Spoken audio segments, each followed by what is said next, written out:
Good morning, everyone. I hope everybody had a great holiday season, a happy new year, and you're ready to hit the ground running.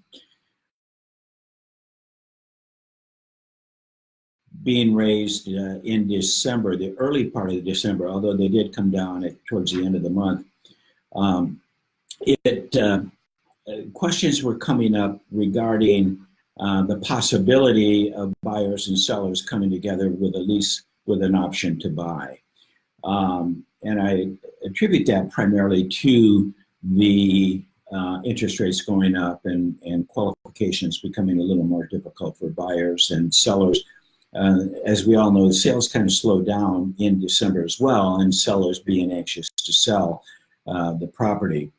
I'm going to start out by saying I'm not a big fan of the lease option, and the only reason I'm discussing it here today is because we were getting inquiries about it. I had maybe 3 or 4 calls myself from my agents here in San Diego that were inquiring about it because sellers or their buyers were asking about it and wanting to come together with the possibility of doing a program like that. I also had a couple of the other brokers here in California come to me as well because they were getting questions from their agents regarding the lease option and what are they like and what do we recommend. It's been my opinion and my experience with lease options is I don't like them. I think there's a much more of a downside to a lease option than there is an upside.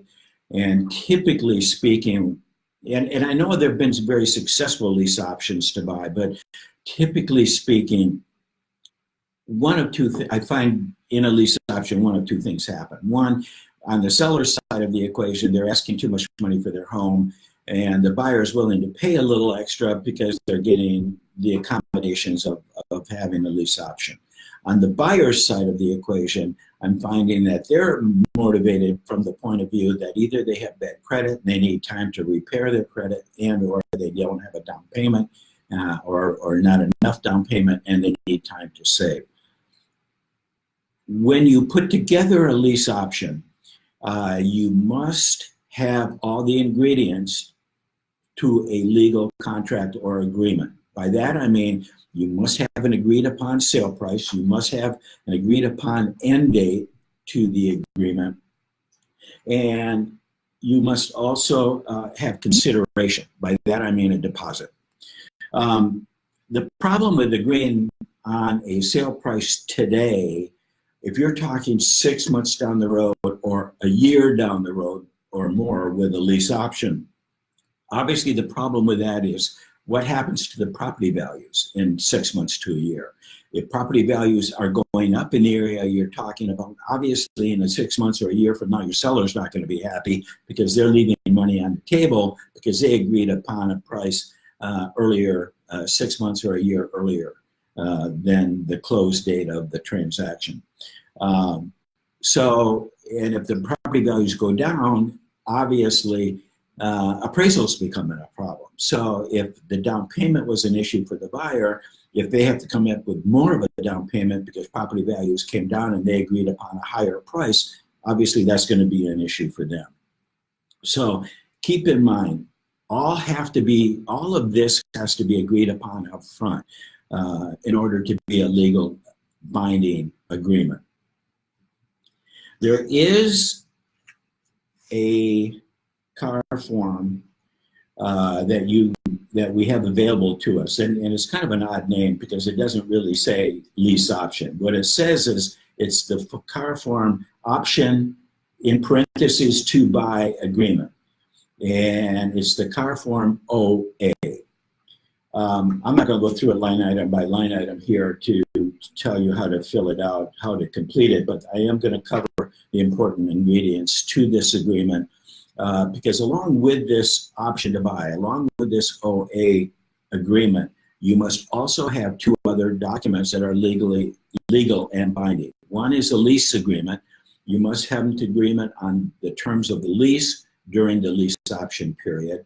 And 2, you need to have an RPA, a residential purchase agreement, so that will outline the transaction and the sales of the sales agreement was agreed upon between the buyer and seller upfront with this type of agreement option transaction. Consideration. In order to have a legal agreement, there must be consideration. So there must be deposits that go back and forth between the buyer and seller. And again, this is a two-step process. The first step is for the lease option. What will be the consideration there that will be agreed upon between a buyer and seller? And there must be consideration, whether it's $1,000 or $10,000 or more, it must have consideration to be a legal binding agreement. That's the first part. The second part will be with the lease option. Now, the lease part of the option. So you must have, is going to be a security deposit for the lease? And if there is, how will that lease option money be handled at the close of the transaction? And will it automatically float back into the purchase of the agreement? And again, it must be agreed upon between the buyer and seller up front.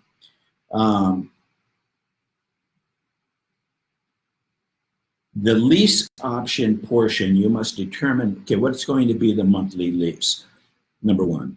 Number two, whatever the amount is that's agreed upon between the buyer and seller, then the second part of that amount is what, if any, of that lease money will be designated to the purchase.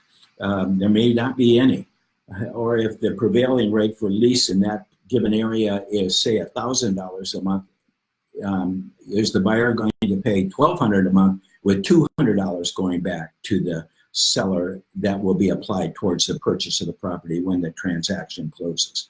So again, it might only be, if the prevailing rate is $1,000 and both buyer and seller agree to $1,000, again, what, if any, of that prevailing rate money will go back to the purchase and during that period of time that the lease option is in effect. Option period. Keep in mind one thing, and it's right here in the option to buy agreement, that any money that changes hands between the buyer to the seller in terms of the lease option program, the buyer must be prepared to lose that money. It states right in the lease agreement that if the buyer does not exercise their option to purchase at the point of the agreed upon end date, all money is given to the seller, whether it's lease money, whether it's lease deposit, whether it's option money to purchase, all of that stays with the seller, again, if the buyer does not agree to pursue and close the escrow in the timely fashion as agreed upon in the upfront agreement.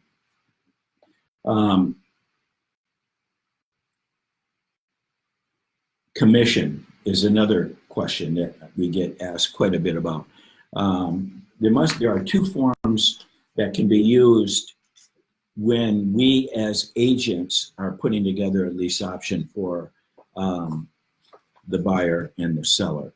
Number one, it's negotiable.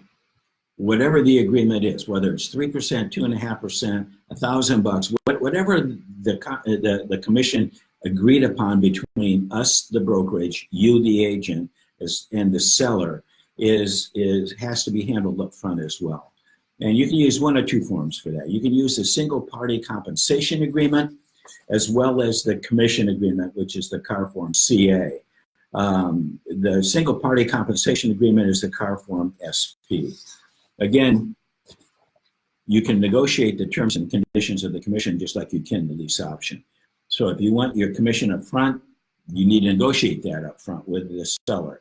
If it's going to be paid partially up front and then partially when the buyer exercises their option to purchase and actually closes the escrow, that's fine too. But again, keep in mind, if it's a 6-month or a 1-year option to the buyer, then that's when you're going to get the balance of your commission. So my suggestion would be to have the seller pay that commission up front when the agreement, the lease option agreement is agreed upon by both the buyer and the seller, and collect your money up front because you don't know what's going to happen down the road with this.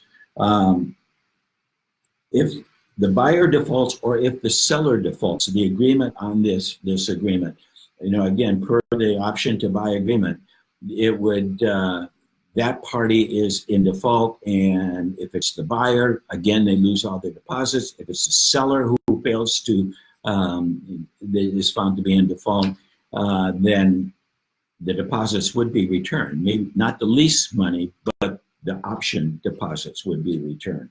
Obviously, if a dispute arises, then you're talking about mediation or arbitration, depending on the amount of money you're talking about.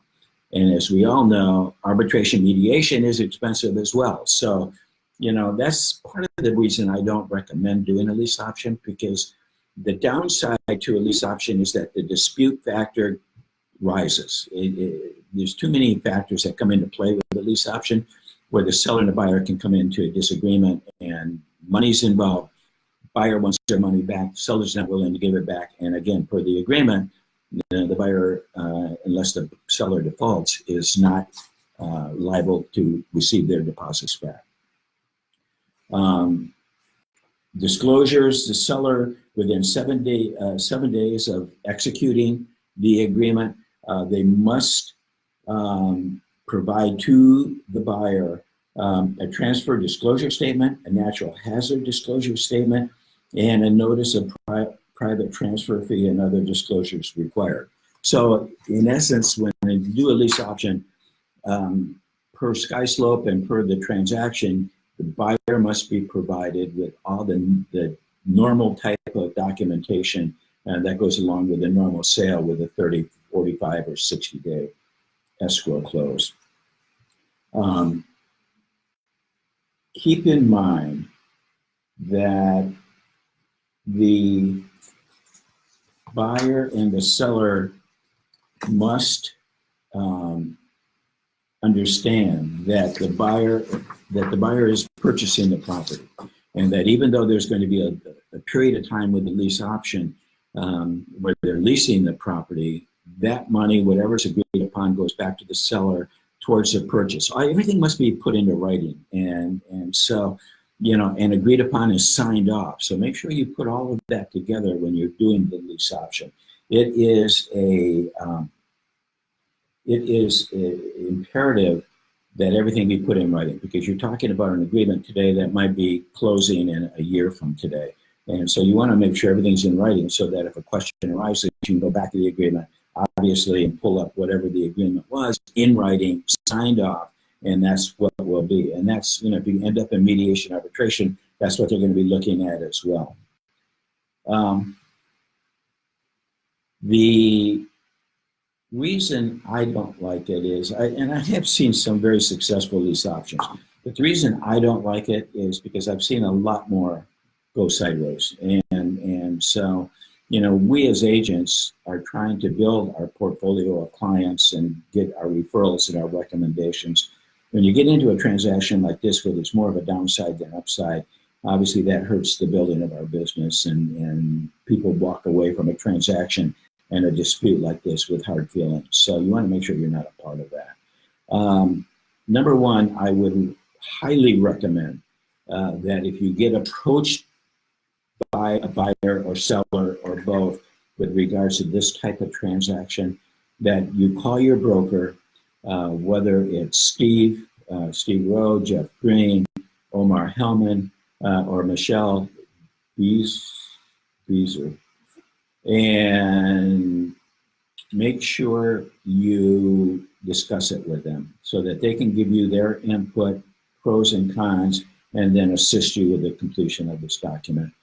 Again, the purpose of my doing this type of presentation on a monthly basis is not that you're going to use this, you're going to go out tomorrow and use this, but at least to make you aware of it, so that there are a number of different forms. But a lot of people aren't even aware of this lease option, this option to buy agreement. And so again, I'm just trying to broaden your knowledge with regards to the forms. You don't need it if you're not going to do a lease option. So there's no reason for you to know about it, other than if you're aware of it, then you can go back into your zip forms, browse through the zip forms catalog and see, oh yeah, there it is, and then pull it up and use it if that's what you're going to do. But again, keep in touch with your brokers when you're doing a transaction like this, because again, good input, a collaborative effort is better than trying to figure it out and wing it on your own. I want to thank you for your time, and I hope you guys have a great new year and are off to a wonderful start. With that, I am signing off. Have a great rest of the week. Bye.